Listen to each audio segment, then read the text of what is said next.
So I got a comment a while ago asking how I make my builds. So this video hopefully answers that question. Also, so sorry this took so long. I did not forget about it, just didn't have time to make it. Okay, on to the video. So I usually start by going to the post office and just scrolling through the shelves and picking out anything that's either in the colors I'm using or just fits the vibe in general. And I don't always use all the things, but it's better to have them with me than it is not to have them on hand.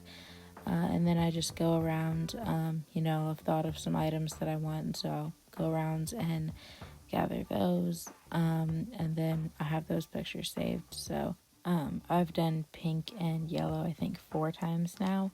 So, it's fun to do it and then be like, okay, what did I do the last couple times and how can I make it differently? But fun challenge. But yeah, overall, my process for making a room is collect the items from around the world that I think I'll need, and then go into the location, like the room that I'm going to be building it in, and then just start building. And I might change what room that is, or I might stick with the same one the whole time.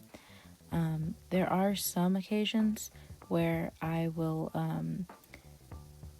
use just pretty much stuff from the home designer, but I try to add in items from around the world so it's not just the same. And sometimes I use a ton of items from around the world, kind of like in this one. So yeah.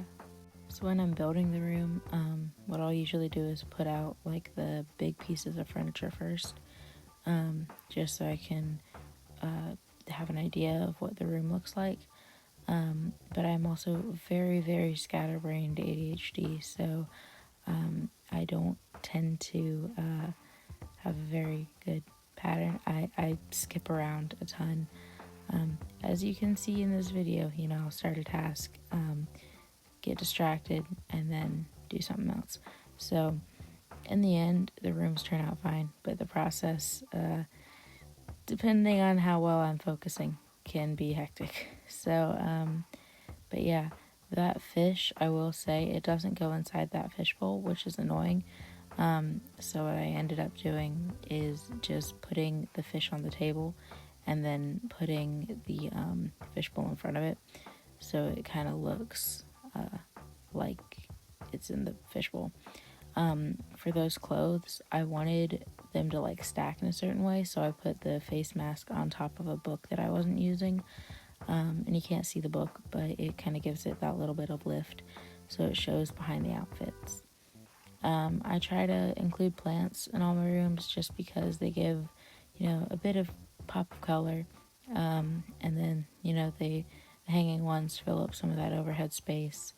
But if you're doing like color-based rooms kind of like these, don't do things that don't fit your color scheme, obviously. So I'm using that one because it has like the red pot or the yellow or the red pink pot or the yellow pot, or because like it has pink flowers. But don't just be like I'll put a random plant there. If you can't tell, I'm rambling, I don't know what to say.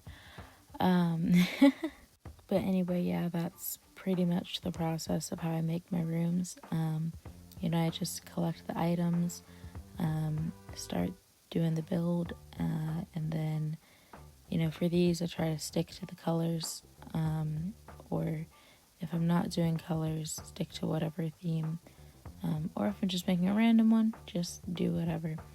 But yeah, if you have any questions leave them in the comments, and I'll answer them. And yeah, that's pretty much it. Then I just record the video, and yeah, thanks for watching. Bye.